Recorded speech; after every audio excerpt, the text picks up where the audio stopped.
Chers frères et sœurs dans le Seigneur, je vous salue tous dans le nom puissant de notre Seigneur et Sauveur Jésus-Christ.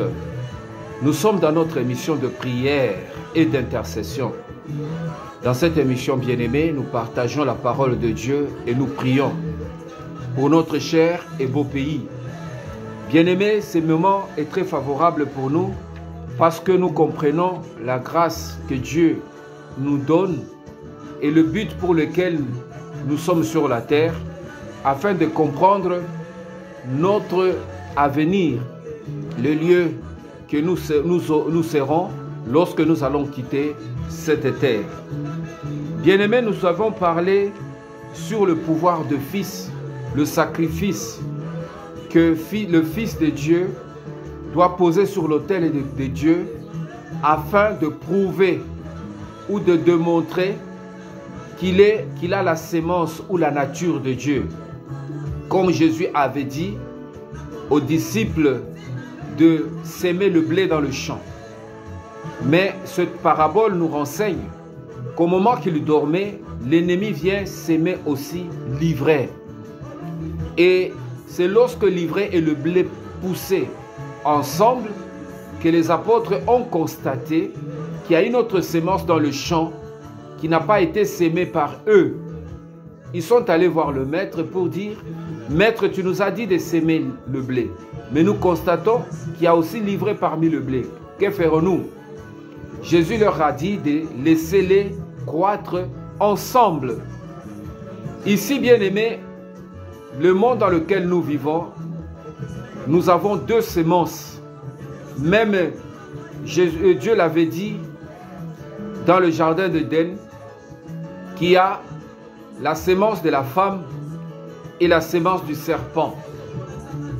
Dans toute personne qui naît sur la terre, c'est qui se manifeste s'il a la sémence de l'homme, c'est-à-dire de Dieu, ça va se manifester à un certain moment. Même s'il ne prie pas, ce n'est pas tout le monde qui ne va pas à l'église, ne sont pas bons ou ne sont pas justes. Il y a des justes qui sont dans leur maison, qui ne vont pas dans des églises, qui n'ouvrent même pas la Bible, mais ce sont des bonnes personnes. Ils sont pieux, ils sont corrects, ils vivent dans la justice. Ce sont de bons maris, de bons époux, mais vous ne les verrez jamais à l'église. Il y a aussi des personnes qui vont tous les jours à l'église, qui prient, qui sont dans les services, dans leur église, dans leur paroisse. Mais vous le verrez toujours dans des comportements contraires à la parole du Seigneur. C'est un problème de sémence. Bien-aimé, la sémence définit le fruit. Parce que toute sémence produit son fruit. Et l'arbre bien-aimé est identifié par rapport à son fruit. Et vous voyez bien-aimé qu'il y a des choses que certaines sémences ne feront jamais parce qu'ils n'ont pas cette nature-là. C'est comme tu demandes à l'avocatier de te produire le mangue. Ou tu demandes au papayer de te produire le pamplemousse. Cela n'arrivera jamais. Parce que chaque sémence produit son fruit. La sémence de Dieu aussi, c'est ce que Dieu vient mettre dans le cœur de ceux qui croient en lui. Nous sommes une terre de Dieu, que Dieu veut défricher, que Dieu veut arranger, que Dieu veut créer des sillons et préparer la pluie pour qu'il plante cette sémence. C'est une sémence de la parole. Mais bien aimé, il y a des terres qui refoulent ou qui détruisent la sémence de Dieu. Parce que ce ne sont pas des terres d'enfants de Dieu. Tout enfant de Dieu, lorsqu'il reçoit la sémence de Dieu dans son cœur, il produit les fruits de Dieu. Il produit l'amour, il produit la paix, il produit la joie, il produit la patience, il produit la bénignité, il produit la douceur, il produit la tempérance qui est la maîtrise de soi. Ce sont des fruits de l'esprit. Vous comprenez bien aimé? Mais tout chrétien qui produit autre chose qui est contraire à la volonté du Seigneur, mais qui écoute la parole de Dieu, c'est qu'il n'est pas fils de Dieu. C'est qu'on constate un enfant de Dieu par rapport à ce qu'il produit aussi. Lorsque tu ne produis pas de bonnes choses, lorsque tu ne produis pas des choses qui plaisent à Dieu, mais tu es chrétien, sache-toi que tu n'es pas un fils de Dieu. Nous avons parlé de cela, bien-aimé, pour nous faire comprendre que le monde dans lequel nous vivons aujourd'hui, il y a un combat réel. Parce que le combat dans lequel nous sommes engagés, c'est un combat de posséder la terre. Qu'est-ce que Dieu a dit? Dieu a dit que le serpent va mordre le talon. Il va mordre le talon des fils des hommes. Il va le mordre au talon. Mais les fils des hommes vont écraser leur tête. Et Jésus a dit, je vous ai donné le pouvoir de marcher sur les serpents et sur les scorpions. C'est que le pouvoir est au talon. Lorsque tu marches, tu es en train d'exercer le pouvoir sur la terre. Voilà pourquoi la Bible nous dit que tout lieu foulera le plan de ton pied te sera donné en possession. La possession est liée au pied. Voilà pourquoi, bien-aimés, les gens qui sont limités dans leur vie sont parfois limités au niveau de pied. Ils ne vont pas loin. Ils n'avancent pas. C'est les pieds. Voilà pourquoi, bien-aimé, le Fils, Dieu lui donne la capacité de délier ses pieds. Le combat que nous avons aussi dans notre vie, le diable veut enlever le pouvoir à de posséder la terre. Voilà pourquoi il mord. Le serpent mord le talon. Lorsque le talon a la douleur, tu ne vas pas bien marcher. Comprenez, bien aimé. Il y a des chrétiens dont leur marche maintenant dans le Seigneur est devenue handicapée parce que le serpent les a mordus au talon. Les fils de Dieu, bien aimés, ont le pouvoir d'écraser la tête du serpent. Quelle que soit la force ou la puissance du serpent, ils ont la force de l'écraser. Et le combat que nous menons sur la terre, c'est de pouvoir ravir le pouvoir à Satan. Jésus l'a fait, nous allons le faire aussi. Pour que nous puissions posséder la terre, nous devons écraser la tête du serpent. Nous devons l'écraser. Pour que Nzamba pesa yo maintenant pifo na mokili oyo. Ozwa pe espace na yo na mokili oyo, o rayonner, o briller. Il faut écraser le serpent et la vie d'ailleurs. Chacun a un serpent qui le veut mordre son talon. Et si le serpent t'a mordu le talon, tu ne vas pas à faire quelque chose dans ce monde, bien-aimé. Okobanda côté pate panamokilipe okolekaka kabongo sans avoir atteint ses objectifs. Il y a la deuxième chose que le Seigneur, les fils de Dieu connaissent dans leur vie, c'est la douleur. Parce que tout ce que le Fils de Dieu produise, il le produit avec douleur. La douleur que Dieu a mis devant nous, ce n'est pas pour nous faire souffrir. C'est pour que nous puissions produire tout ce qui sera produit par le Fils de Dieu, il le produira par la douleur. Nous amène à ça la bongo à cause du péché. Voilà pourquoi même la femme a la douleur de l'enfantement avant de produire un enfant. Donc le prix à payer pour produire quelque chose dans ce monde, c'est la douleur. Jésus a produit le pardon dans la douleur. Et beaucoup de héros qui sont nés, ils sont nés dans la douleur. Nous avons Moïse. Moïse, lorsqu'il est né, on tuait tous les garçons qui naissaient des juifs, des enfants de juifs. Les garçons étaient tués. C'était dans la douleur. Et les parents ont cherché à le cacher pendant un temps. Ils n'ont pas pu, jusqu'à le mettre dans une caisse de joncs sur le Nil. C'est dans la douleur qu'ils ont lâché leur fils. Vous comprenez? Jésus lui-même, il est né dans la douleur. Pendant ce temps aussi, on voulait tuer tous les enfants parce que les mages ne sont pas revenus vers Hérode pour indiquer où était l'enfant, le roi qui était né en Israël. Et Dieu a protégé Jésus. Jésus est allé en Égypte. C'est dans la douleur. Nous connaissons l'histoire d'Isaac. Isaac aussi est né dans la douleur. Parce que son père devait le sacrifier sur le mont Morija. Et lorsqu'il élevait le paix pour tuer ses fils, Dieu a dit, aujourd'hui Abraham, je sais que tu m'aimes. Et Dieu a arrêté Abraham, c'est dans la douleur. Nous connaissons l'histoire de Samuel. Sa mère pleurait, elle était meurtrie par les caprices de sa rivale qui ne voulait pas qu'il par les paroles blessantes, elle injectait toujours de venin qui la faisait mal pour dire que toi aussi tu n'as pas d'enfants, tu envoies toujours mes enfants, il faut que tu mettes au monde tes enfants. Anne, elle souffrait jusqu'à aller pleurer dans le temple en faisant un vœu à Dieu. Vous comprenez? C'est dans la douleur que Samuel est né. Jean-Baptiste est né pendant que ses parents étaient vieux. Vous comprenez? Ce sont des enfants qui sont nés dans la douleur. La plupart des héros qui ont marqué l'histoire de leur vie, vous le verrez, soit leur famille était dans la précarité la plus totale, soit ils ont grandi sans père, sans mère. C'est dans des moments toujours difficiles qu'ils ont connus. Et Dieu a frayé leur chemin jusqu'à ce qu'ils se sont démarqués dans la vie. Bien-aimés, la douleur est l'un des baromètres, est l'un des moyens, est l'un des canaux par lequel Dieu veut passer ses enfants afin de le frayer ou de le doter d'un potentiel qui doit maintenant inquiéter le monde. Vous comprenez? Que ce soit les nations, je l'ai parlé tout à l'heure, notre pays, le Congo, le Grand Congo, doit aussi naître dans une douleur de sacrifice.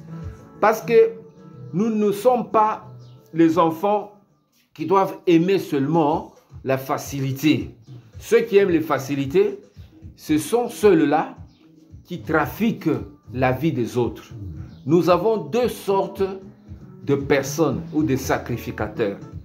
Il y a les sacrificateurs selon Aaron.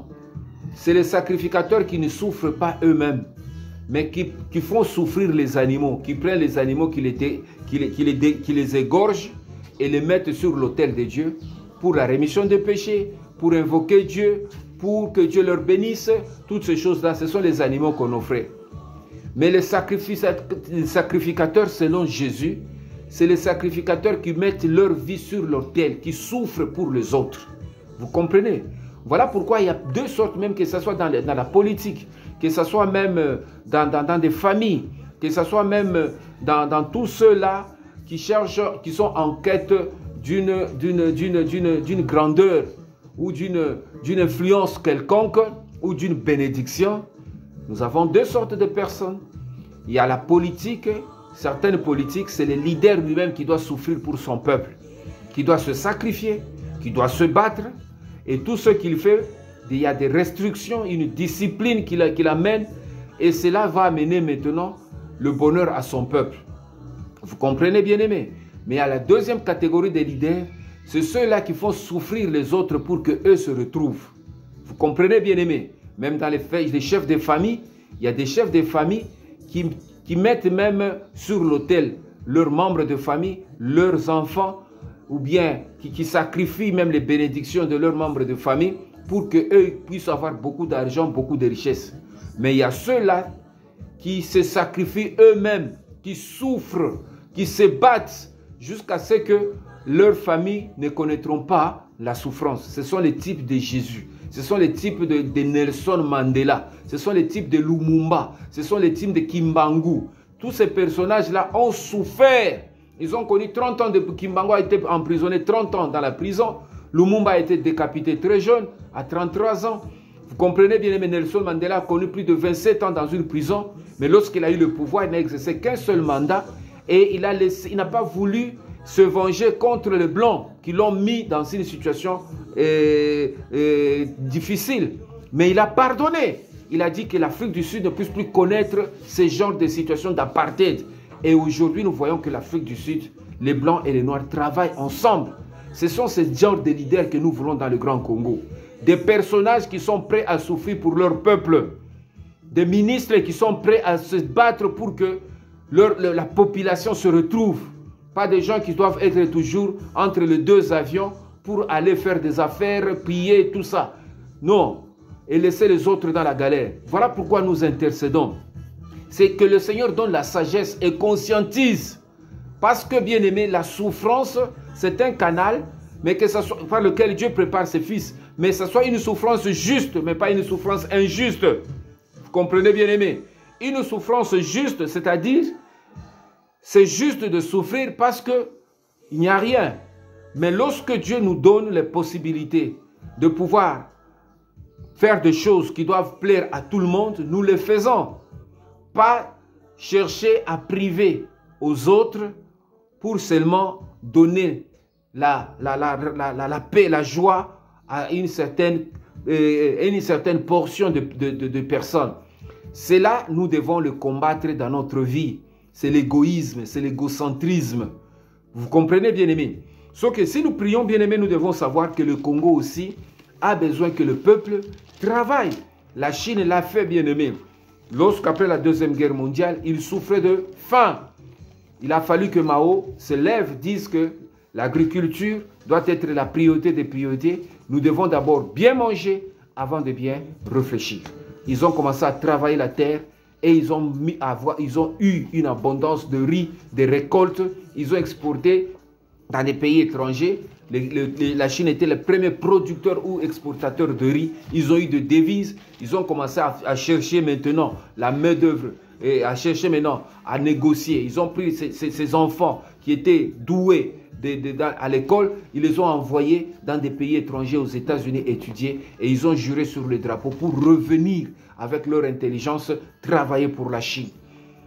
Et c'est comme ça qu'ils ont commencé à négocier avec les entreprises occidentales pour qu'ils viennent s'implanter chez eux. Ils ont baissé les taxes, ils ont dit que nous avons la main-d'œuvre qualifiée et la main-d'œuvre aussi la moins chère. C'est comme ça qu'en travaillant dans des entreprises extérieures, ils ont volé la technologie. Ils ont commencé à faire leur aussi entreprise locale. Jusqu'à ce qu'aujourd'hui, la Chine est devenue, bien aimée, l'usine du monde. Tout ce que tu peux avoir besoin, la Chine te fabrique. Aujourd'hui, bien aimé, nous pouvons aussi avoir une vision. Que Dieu donne la vision à nos autorités, à nos décideurs. De savoir que si Dieu nous a fait Congolais, c'est que nous pouvons bâtir notre Congo avec une discipline. C'est possible, bien-aimés, nous ne pouvons jamais envier les autres. Nous ne pouvons seulement pas envoyer nos enfants aller étudier dans des pays des autres. Nous pouvons amener aussi cette connaissance dans notre propre pays. Bâtir, bien-aimés, un Congo fort, un Congo digne, bien-aimés, où il fait beau vivre. C'est ça mon souci, bien-aimé. Voilà pourquoi je prie le Seigneur. Dieu m'a donné à cœur de pouvoir élever ma voix et de conscientiser tout le monde à comprendre les enjeux dans lesquels nous vivons. Parce que dans les jours à venir, bien-aimé, les nations faibles seront écrasées.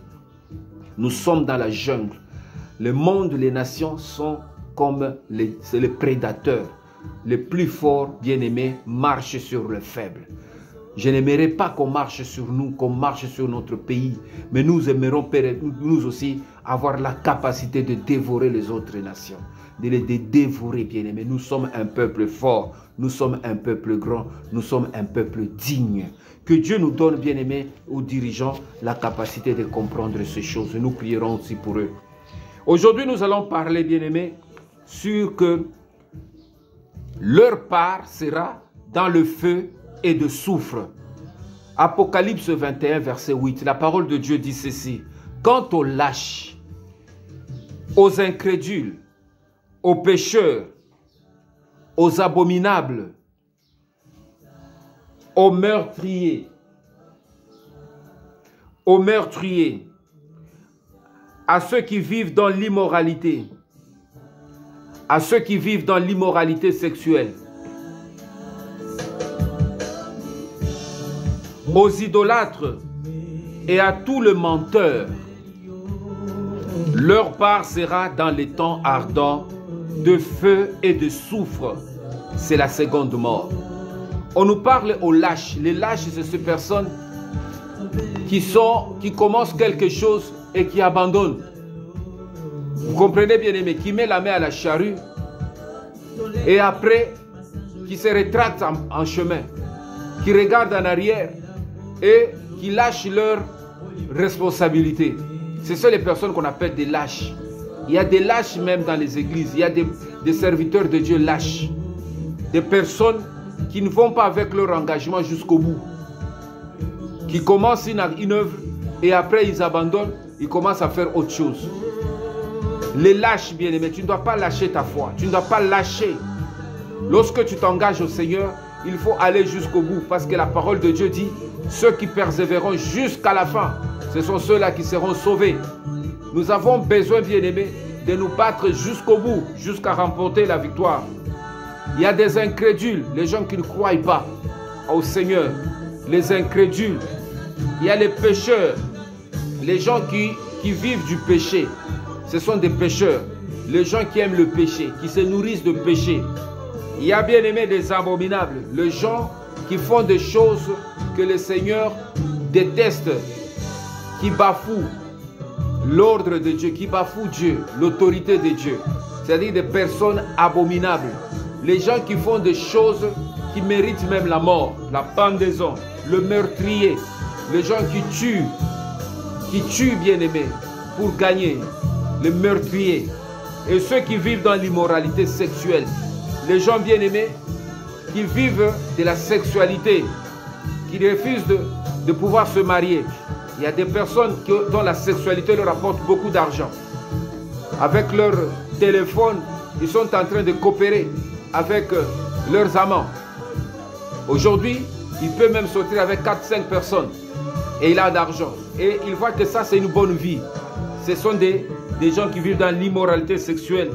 Bien-aimés, aux sorciers, il y a des gens qui sont des sorciers, qui vivent de la sorcellerie. Des personnes qui sont sorciers consciemment. Nous avons des sorciers dans nos familles, nous avons des sorciers dans les travails, là où nous exerçons, nous avons des sorciers partout, bien-aimés. Il y a des gens qui font de l'idolâtrie, des gens qui ont des hôtels de l'idolâtrie, des incantations bizarres qu'ils font, des idolâtres qui sacrifient, bien-aimés, sur leurs hôtels des choses aux esprits des morts et aux esprits impurs. Il y a des menteurs, il y a des gens qui vivent de mensonges. Ce sont des personnes, bien-aimées, qui aiment mentir. La Bible dit, leur part sera dans les temps ardents de feu et de soufre. C'est la seconde mort. C'est que la finalité de tout cela, bien-aimés, c'est le temps de feu. Dieu va mettre toutes ces personnes, leurs âmes vont connaître un lieu qu'on appelle les temps de feu. Bien-aimés, un nouveau ciel. Le Jérusalem céleste règne sur la nouvelle terre. C'est que le règne du ciel est toujours supérieur au règne de la terre. Il y a un règne dans le ciel. Quelqu'un a dit que ton règne vienne sur la terre comme dans le ciel. Il y a un règne qui s'est fait dans le ciel, bien-aimé.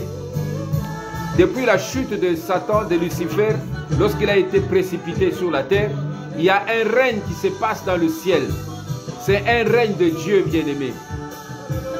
Bien-aimé, sur cette terre, Dieu veut que ce règne se passe aussi sur la terre.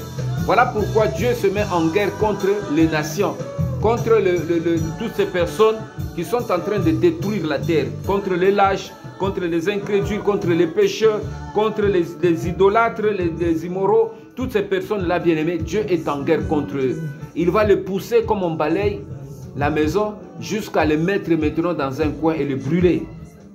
Nous devons comprendre que celui qui est assis sur le trône, le souverain de l'univers lui-même, a promis la fin de toutes choses, la fin des larmes de tristesse et de douleur. Il y aura la fin des larmes de tristesse et de douleur.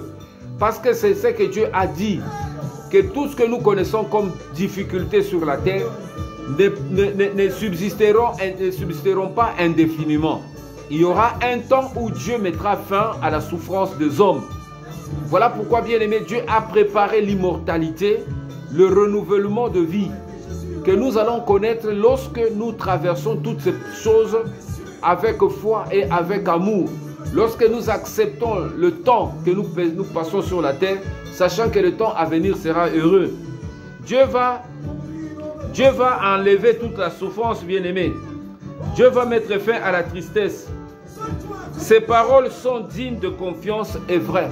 Les paroles de Dieu sont dignes de confiance. Il faut toujours avoir confiance à la parole de Dieu. Ne dis pas que non, depuis qu'on a dit, mais ces choses-là ne se réalisent pas. Bien-aimé, Dieu n'est pas un homme. Dieu a le temps entre ses mains. Voilà pourquoi il est très important de constater que si nous devons nous attacher à quelque chose ou à quelqu'un, nous devons nous attacher à sa parole. Tout ce que la parole de Dieu dit, ça va se réaliser, ça va arriver. Tous les humains ne bénéficient pas, bien aimés, des belles promesses divines. Toutes les promesses que Dieu a faites, ce n'est pas tous les humains qui vont bénéficier de ça, bien aimés. Parce qu'il y a des personnes qui sont déjà prédestinées à la mort à cause de leur comportement, à cause de leur façon de vivre sur la terre. Mais ceux-là, bien aimés, qui s'attachent à Dieu, ce sont ceux-là qui vont bénéficier de la largesse de Dieu, de ce que Dieu a promis.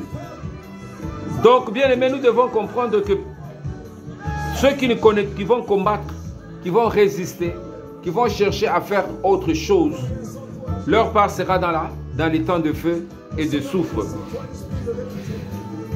Nous avons vu précédemment que ceux qui porteront allégeance à la bête seront jetés dans le feu et dans le soufre. La bête, nous avons dit, c'est le système du monde. Le monde, bien aimé, est dirigé par la bête. La bête, c'est la politique mondiale. Mais il y a des gens, bien aimés, qui adhèrent à cela et qui sont maintenant partisans de ce système. Ils sont membres d'un système. C'est un système bien aimé et ce système existe sur la terre. Il y a les gens bien aimés qui font allégeance à la bête et qui travaillent pour lui pour croître son entreprise.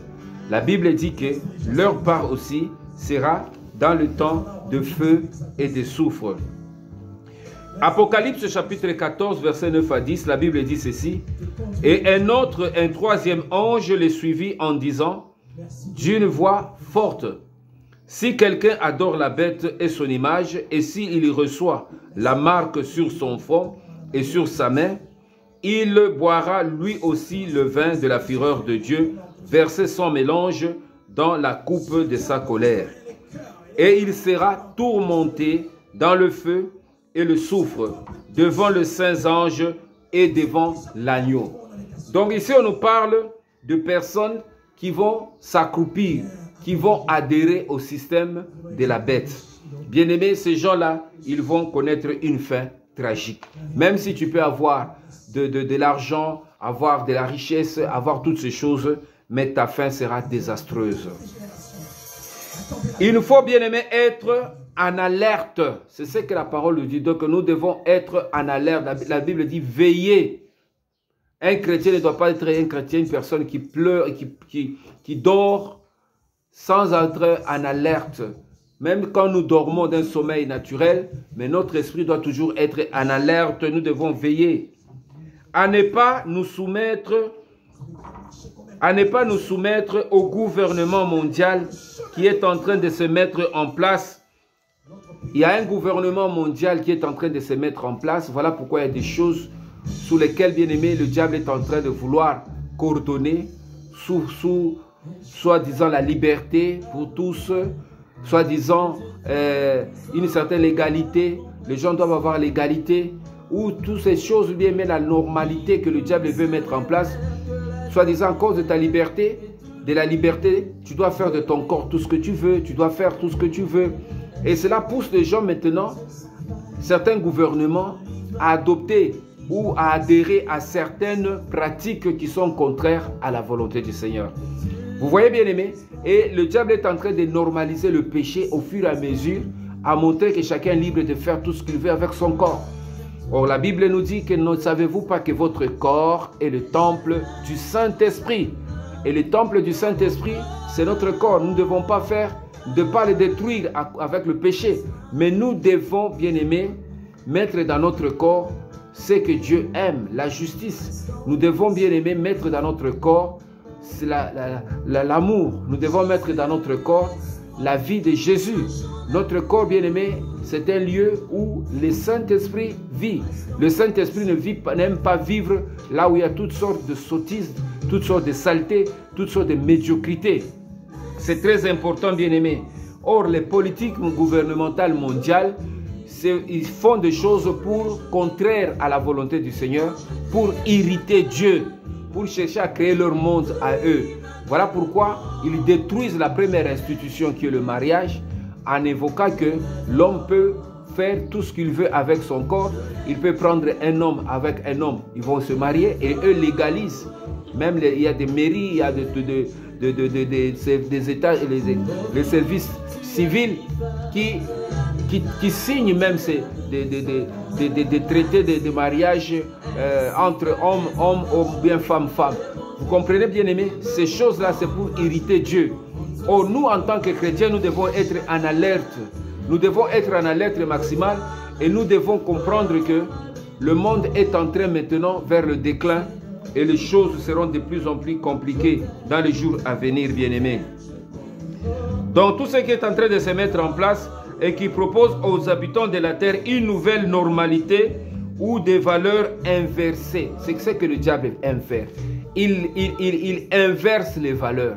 Tout ce que Dieu a donné à l'homme comme valeur de probité morale, le diable vient inverser ça. Vous comprenez? Et la Bible dit, lorsque les fondements sont inversés, que fait le juste? Vous comprenez? Donc nous devons nous réveiller, bien-aimés, en ce moment. Même dans les églises, il y a beaucoup de choses qui sont inversées. Parce que le diable, il touche, il travaille plus avec les gens qui sont influents, les leaders politiques, les leaders économiques, les leaders religieux, les leaders, tous ceux qui se lèvent, qui ont un leadership. Les principes élevés de normalité et de spiritualité. les principes bien-aimés, les principes élevés de moralité et de spiritualité sont piétinés au nom d'une fausse liberté. Le diable, c'est ce qu'il vient faire dans notre vie. C'est de piétiner la parole de Dieu. C'est de piétiner, bien aimé, la vertu. De piétiner les valeurs. Et dire, ah mais toi, yosa yuma. Tu vois, non? Lorsque tu disciplines ta vie, il te traite de yuma. Tu comprends, non? De quelqu'un qui n'est pas efficace ou qui n'est pas adapté à faire certaines choses. Tu vis une vie inadéquate. Vous comprenez? Donc, bien aimé, les qualités autrefois admirées comme le courage et la franchise, ça ce sont des qualités, sont maintenant étouffées par la peur et la culpabilité. Là où il y a le courage qui peut t'amener, bien aimé, d'être courageux, comme Dieu a dit à Josué, sois courageux, hein? Sois courageux, que cette parole de la livre de la vie ne s'éloigne pas de la bouche, médite-le jour et nuit. C'est alors que tu auras du succès dans tes entreprises et tu réussiras. Là où Dieu nous demande d'avoir le courage d'affronter certaines choses, le diable vient te mettre la peur.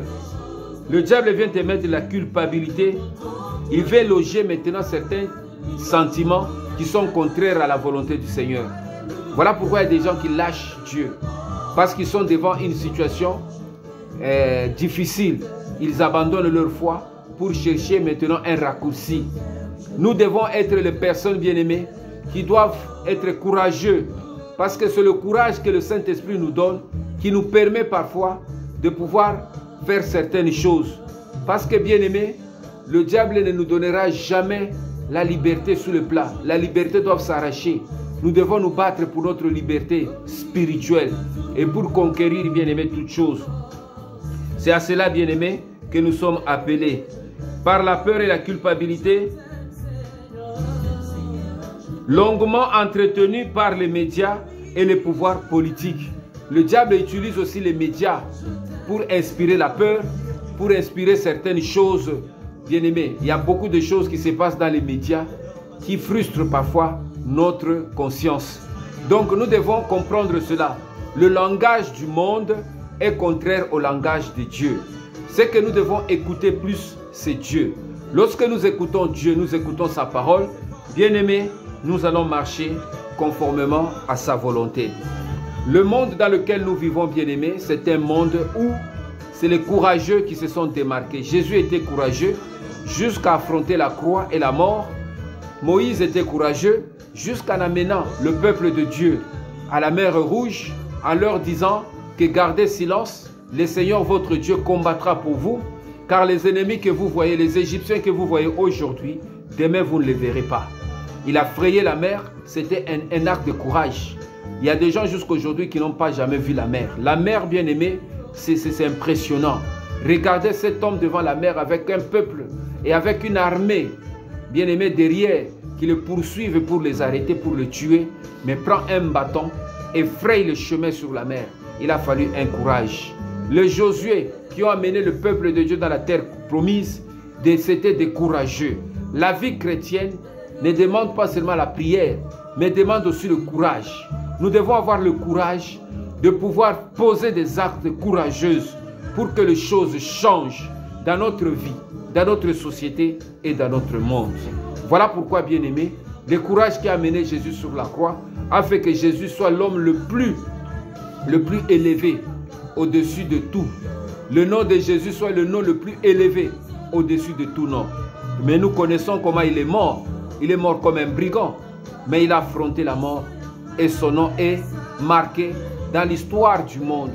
Aujourd'hui, on dit autant d'années avant Jésus-Christ et autant d'années après Jésus-Christ.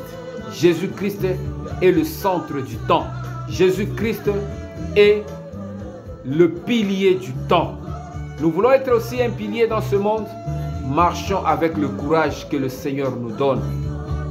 Shadrach, Meshach, Abednego étaient des courageux. Daniel était courageux. Ce qui te manque peut-être, c'est le courage de te battre pour toi-même, pour que les choses changent dans ta vie. Tu veux toujours attendre que le politicien, que le président lui-même fasse quelque chose, mais tu n'as pas le courage de te battre, d'entreprendre même une activité toi-même, en attendant que les choses s'améliorent. Tu n'as pas le courage de te lever très tôt le matin, commence à déjà entreprendre quelque chose. Voilà pourquoi, bien-aimé, il y a des choses que Dieu te demande d'en commencer par le courage. Que Dieu te donne le courage, bien-aimé, au nom de Jésus.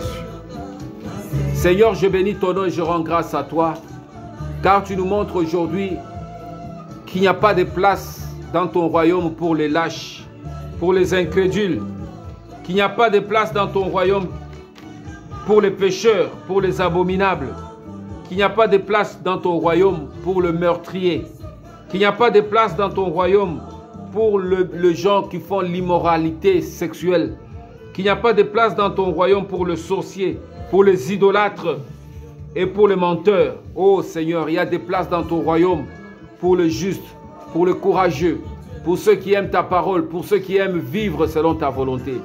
Seigneur, j'aimerais prier pour toute personne qui a perdu courage à cause des afflictions de ce monde, qui a perdu courage à cause des problèmes qui le dérangent. Je prie pour quiconque en ce moment qui a lâché prise, à cause de coups qu'il a reçus.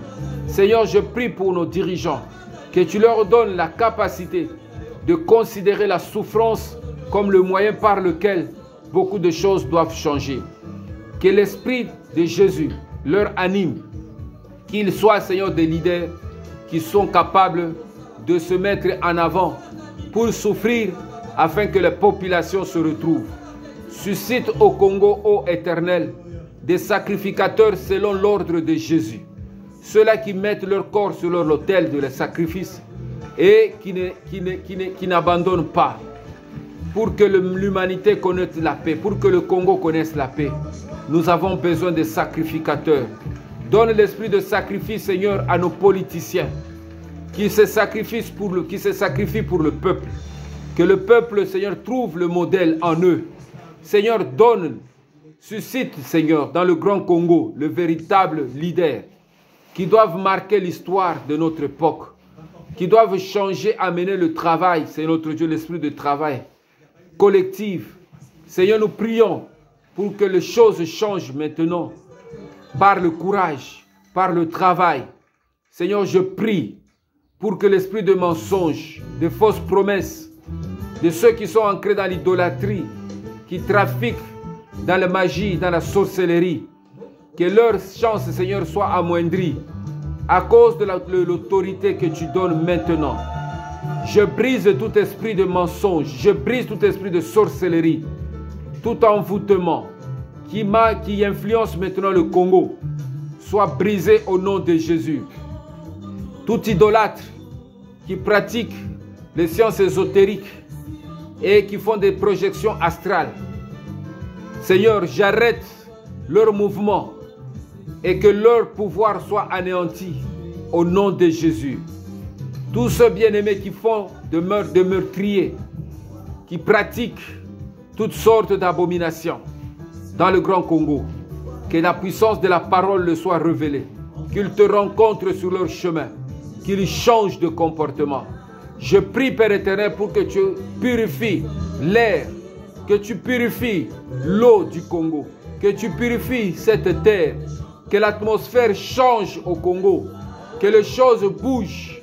Seigneur, je prie pour que tu brises l'écran de l'ennemi qui empêche que nous puissions aller loin.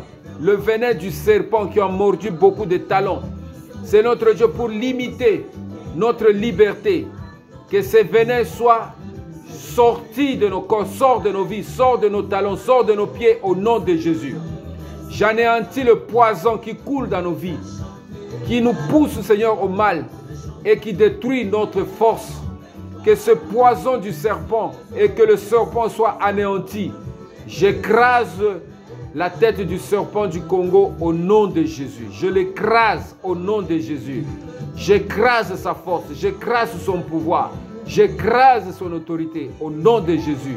Je l'écrase sa tête, j'écrase sa tête en vertu du pouvoir, Seigneur notre Dieu, que tu as donné à tes serviteurs de manifester ta gloire.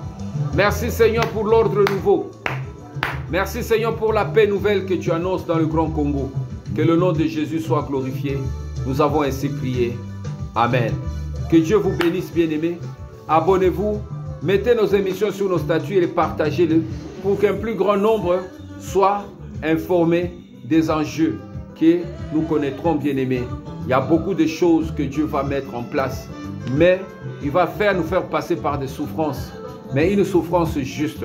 Mais tous ceux qui nous imposent des souffrances injustes, Dieu va leur retourner l'ascenseur. Ils vont connaître aussi des moments difficiles, même de certains pays occidentaux qui mettent la pression sur nos nations afin d'utiliser une pression politique pour mettre notre vie en danger.